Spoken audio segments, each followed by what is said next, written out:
দুনিয়ার ফিকির মানুষকে এমনভাবে পেয়ে বসে না, মানুষ দুনিয়ার আলাপ ছাড়া কোনো কথাই বলতে চায় না। দেখবেন একজন আলেমের কাছে বসবেন, সে আপনাকে কোরআনের কথা বলবে, হাদিসের কথা বলবে। একজন দুনিয়াদার মানুষের পাশে বসবেন, 1 ঘন্টা বসে থাকলেও একটা কোরআনের কথা বলবে না, আর হাদিসের কথা মুখ থেকে বের হবে না। আর তার মাথাটা ফাংশন হয়ে গেছে দুনিয়া দিয়ে, ঠিক আছে। সে যদি ড্রাইভার হয়, সারাদিন গাড়ির পেঁচাল পারবে, গাড়ি এটা, গাড়ি ওইটা, এমন গাড়ি ওইটা। সে যদি ইকোনমিক সেক্টরের মানুষ হয়, বলবে এই যে ব্যবসা এমন, এই ব্যবসা এমন, ওই ব্যবসা এমন। সুদী মহাজন হয়, বলবে এই এখানে সুদ দিলে এত হবে, এখানে দিলে এত হবে। আর পলিটিক্স যদি করে, তাহলে সারাদিন পলিটিক্যাল আলাপ করবে। দুনিয়ার সেক্টরে যারা পটু আর কি, দুনিয়ার ফাংশনটা মাথায় এমন ভাবে ইনস্টল করা থাকে যে এটা ছাড়া অন্য কোনো কথা তার মুখ থেকে বের হবে। নবী সাল্লাল্লাহু আলাইহি ওয়াসাল্লাম দুনিয়াকে এত তুচ্ছ করেছেন। এখন আমি আপনাকে বোঝাচ্ছিলাম যে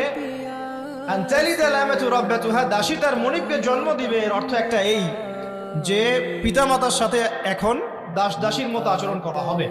সেটা কি হচ্ছে না হচ্ছে না বলেন? এটা যারা পিতামাতা হয়েছেন, বার্ধক্যে চলে গেছেন, তারা খুব ভালো করে জানেন।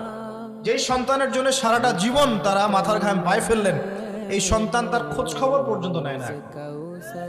ব্রিটেন, অক্সফোর্ড, হার্ভার্ড থেকে পড়ে আসছে, ঢাকা বিশ্ববিদ্যালয় থেকে বড় বড় ডিগ্রি নিয়ে আসছে, তার বাবা এখন থাকে বৃদ্ধাশ্রমে। জাহাঙ্গীরনগর ইউনিভার্সিটির একজন প্রফেসর, তিনি বৃদ্ধাশ্রমে আছেন। একটা ভিডিও দেখলাম তার, তিনি বলছেন যে আমি আমার পরিবারের জন্য কি না করেছি, আজকে আমি এত বড় প্রফেসর হওয়ার পরে আমার শেষ জীবনটা এখানে কাটছে। মাঝে মাঝে এগুলো দেখলে মনে হয়, মনটা চায় যে আমরাও কিছু বৃদ্ধাশ্রম করি। যাদেরকে আল্লাহ পাক তৌফিক দিয়েছেন আপনারা করবেন।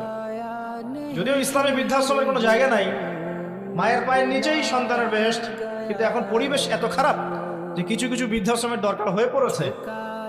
জাতীয় একটা দৈনিক পত্রিকা দেখলাম, তারা বলছে যে এখন বৃদ্ধাশ্রম সময়ের দাবি হয়ে গেছে, বৃদ্ধাশ্রম এখন সময়ের দাবি হয়ে গেছে।